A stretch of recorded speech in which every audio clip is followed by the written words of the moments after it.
रोशन physics classes के खूबसूरत से परिवार में आप सभी का हार्दिक अभिनंदन है। मेरे प्यारे छात्रों, आज से हमारी फिजिक्स की 12th की पहली क्लासेस स्टार्ट हो रही है, जिसमें अगर आप फिजिक्स बेहतरीन तरीके से पढ़ना चाहते हैं तो आप हमसे अवश्य जुड़ेंगे।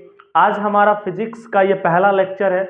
आप निश्चित तौर पे देखें और ढेर सारा प्यार दें। आप वीडियो को भी शेयर जरूर करें। हमारा पहला चैप्टर आप ध्यान दीजिएगा, इलेक्ट्रोस्टैटिक्स। इलेक्ट्रोस्टैटिक्स यानी स्थिर वैद्युतिकी का पहला जो चैप्टर है वह है इलेक्ट्रिक चार्ज एंड फील्ड, विद्युत आवेश तथा क्षेत्र। मैं जितना भी फिजिक्स पढ़ाऊंगा, जो भी चैप्टर में पढ़ाऊंगा, वो सिर्फ मैं यहाँ समझाऊंगा। इस वीडियो में मैं समझाने की कोशिश करूंगा, आप समझिएगा। और अगर आपको पीडीएफ चाहिए तो हमारा व्हाट्सएप नंबर है 7050548482। इस पे आप हमें मैसेज कीजिएगा तो आपको हम फिजिक्स का पीडीएफ भेज देंगे। तो अगर आप फिजिक्स का पीडीएफ चाहते हैं तो आप इस पे जरूर मैसेज कीजिएगा, और हम जितना भी लेक्चर होता है मैं उसमें सिर्फ समझाऊंगा। तो आइए समझते हैं। आज पहला है स्थिर वैद्युतिकी, इलेक्ट्रोस्टैटिक। इलेक्ट्रोस्टैटिक्स होता क्या है?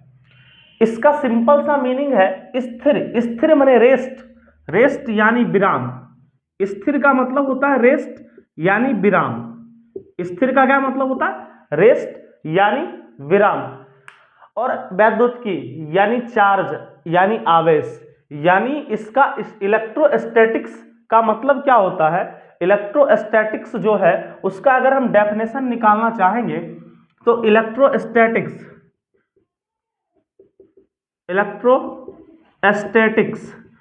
इलेक्ट्रोस्टैटिक्स का जो डेफिनेशन निकलेगा वो क्या निकलेगा, आप ध्यान से सुनिएगा। हमारा जो पहला टॉपिक है इलेक्ट्रोस्टैटिक्स यानी भौतिकी। इलेक्ट्रोस्टैटिक्स भौतिकी की वह शाखा जिसमें हम स्थिर आवेश तथा उसके गुणों का अध्ययन करते हैं। फिर से सुनिएगा, इलेक्ट्रोस्टैटिक्स क्या होता है? यानी भौतिकी यानी फिजिक्स की वह शाखा जिसमें हम किसके बारे में? स्थिर आवेश। स्थिर माने जो आवेश विराम में है, चलता नहीं है, यानी जो आवेश विराम में है उसके गुण के बारे में अध्ययन करते हैं। तो हम क्या कहते हैं उसको? स्थिर वैद्युतिकी। स्थिर वैद्युतिकी में हमारा चैप्टर है इलेक्ट्रिक चार्ज एंड फील्ड, विद्युत आवेश तथा क्षेत्र। तो ये आप समझ गए होंगे। विद्युत आवेश क्या होता है? Electric charge, electric charge, electric charge, विद्युत आवेश, विद्युत आवेश यानी इलेक्ट्रिक चार्ज, विद्युत आवेश। विद्युत आवेश क्या होता है समझिए। मैं आपसे बोला, आपको कोई व्यक्ति क्या किया?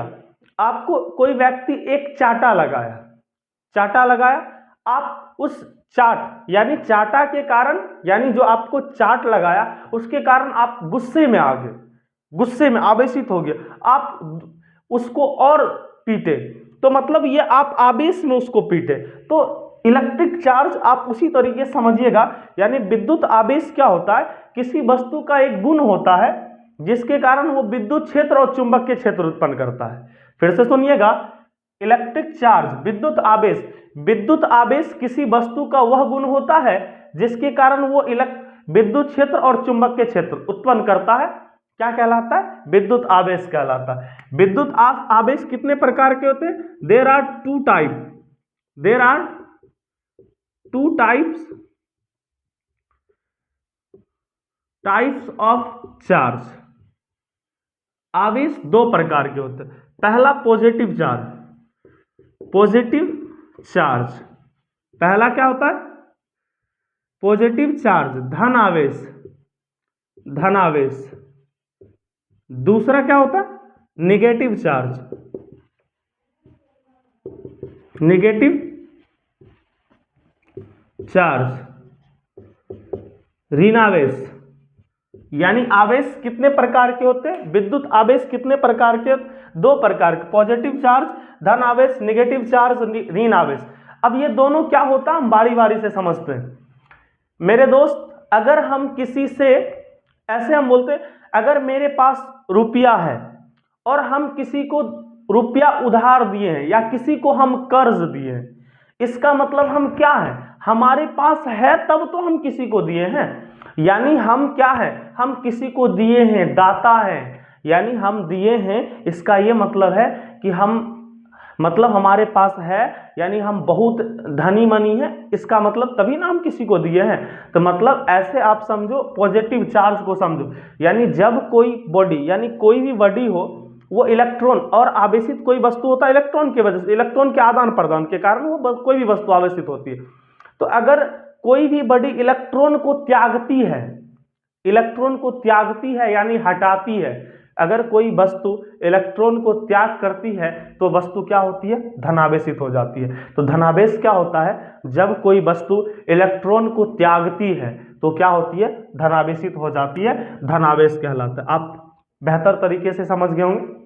दूसरा, निगेटिव चार्ज क्या होता है, अगर मान लीजिए किसी व्यक्ति के पास पैसा नहीं था, वो अपना काम करने के लिए किसी अन्य व्यक्ति से कर्ज लेता है, कर्ज लेता है यानी नुकसान में जाता है, घाटा में जाता है। तो जब कोई, इससे ये आप साबित करो कि जब कोई भी वस्तु इलेक्ट्रॉन किसी अन्य वस्तु से ग्रहण करता है, यानी जब कोई वस्तु इलेक्ट्रॉन ग्रहण करता है तो वस्तु ऋणावेशित हो जाती है, यानी किसी अन्य वस्तु से अगर इलेक्ट्रॉन को ग्रहण करेगा तो वस्तु क्या हो जाएगा, ऋणावेशित हो जाएगा। तो आप उम्मीद करते हैं, यानी पॉजिटिव चार्ज धनावेश और नेगेटिव चार्ज ऋण आवेश आप अच्छे तरीके से समझ गए होंगे। आज के वीडियो में हम इतना पढ़ेंगे और बहुत सारे चीजें हम आगे के वीडियो में पढ़ेंगे, बहुत लंबा भी वीडियो होगा, आप बारीकी से पढ़ेंगे, ज्यादा विचलित नहीं होंगे, बारीकी से फोकस करेंगे तब आप वीडियो को समझ पाएंगे। मेरे दोस्त, पढ़ाई इतना इंपॉर्टेंट है कि जितना आप समझ नहीं सकते हो। आजकल जो व्यक्ति नहीं पढ़ा लिखा रहेगा शायद उसको कोई भी अच्छा काम नहीं मिलेगा।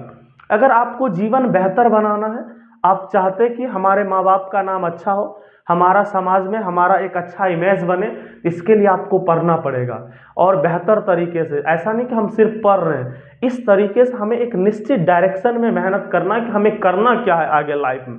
उसके अनुसार आप पढ़िए, बेहतर मेहनत कीजिए, जुड़िए हमारे साथ डेली। हम आपको एक बेहतर वीडियो देने की भरपूर कोशिश करूंगा जिसमें आप सीखने की कोशिश कीजिएगा। धन्यवाद।